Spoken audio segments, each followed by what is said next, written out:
Hello and welcome to Become the Teapot. I'm Ian. And so am I.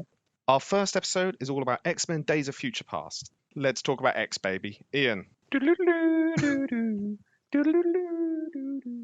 have the rights to that. Oh, sorry. So, Days of Future Past, what are your thoughts? Out of the X-Men films, Mhm. probably one of my favourite. Okay. I thought Wolverine being wedged into the storyline is a Fox idea. Yes. He sells the money. He makes the money. He sells the money. He sells the money. He makes and That's- sells the money and makes more. Terrible business prospects. Selling all Sell the money. I suppose there's a reason they got bought out. That's a good point. I that's my first note is actually the use of Wolverine over other characters. Because obviously in the comic, which we'll talk about later, it was Shadowcat. Mhm. In the animated series, which a lot of people come into X-Men through, it was Bishop. Yes. So yeah, I mean, obviously they had to take the Jewish girl and the black man out of it and replace him with a white male. Yeah, I mean, As two white men in our 30s, I think we're entitled to talk about this. we're entitled to a lot of things. Yeah. So I mean, I do feel like it is a certain misstep, but then I think that Fox's X-Men run has largely been focused around the same three white males since the beginning, really, hasn't it? Well, yeah, Magneto, Professor Charles. X, yeah, exactly. Wolvie. It's nice that they tried to include those other characters in this film, Yeah, I but mean, the opening, well, the future scene, mm, should I say, could have been a lot more. They could have made that a good half an hour of the story probably wasn't it? extra. Half an hour. I know what you mean. I feel it jumped around a bit too much for me. That you had the first sort of fighty scene in the future, and then it's like, here's all these characters. Oh, they're all dead now.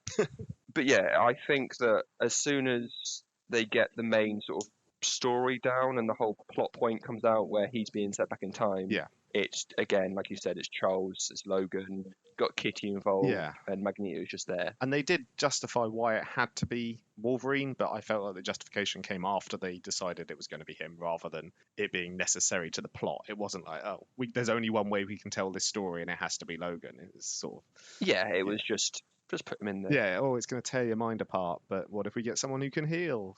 I did like how it incorporated it to the previous films. Mystique is going through files as Trask.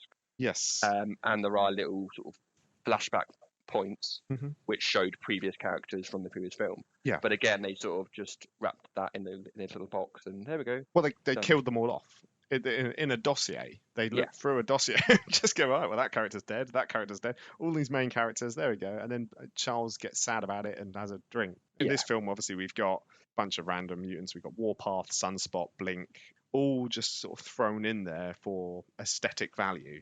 Here, look at some cool powers. Yeah. But there was some cool moments with Blink and the power usage. The use of portals was some really cool stuff that happens, and it all looks very good on screen. But tell me, well, I mean, even if we hadn't have known that character was called Blink, would you know from that film? No, really? I actually had to look up who it is.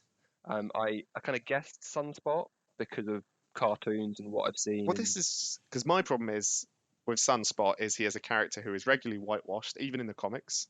And because he is Afro-Latina, he is a black Brazilian or mixed race, actually. And that was his first comic appearance as he is being bullied for being mixed race on the football field. And it's something that colorists in the comics have got it wrong and just painted him as more often than not straight white. And then obviously when they've adapted the films, they've just done that. Both times they've adapted his powers for the films, from what I can see I've not actually watched New Mutants yet, but from what I can tell by the trailer, he's got fire powers. Yeah. And in this he has fire powers. Yeah. And in the comic he has super strength. And in X-Men Evolution, he has fire powers from the sun. So his powers are, because he's a sunspot, so he's the black part of the sun, not the fiery part of the sun. So when he turns his powers on in the comics, he turns like fully black. Yeah. And he's got these sort of bob bubbles that emanate from him.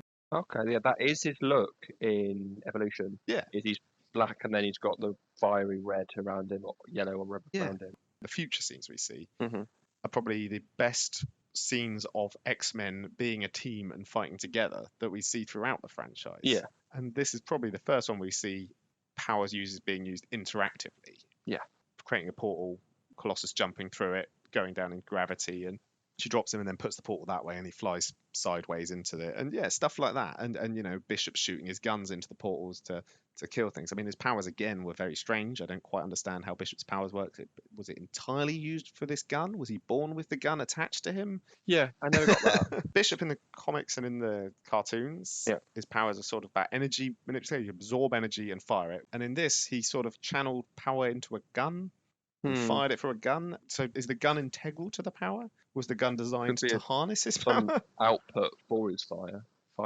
Yeah. I mean, this is again things that because the character is just there as an aesthetic to go, hey, Bishop, it doesn't really matter. They don't explain his powers. Don't need to know. He's got powers. There's something to do with a gun. Same with Gambit in X-Men Origins Wolverine. What's his powers? He can move cards with his mind. Sure, why not? He likes poker. He can helicopter on a stick. Oh, that was the best scene in that thing. Anyway, let's not go down the road of Logan. Yeah, let's just start slating other films. Sorry, not Logan. Wolverine Yeah. Origins. I should call it by the correct name. X-Men Origins Wolverine. All right.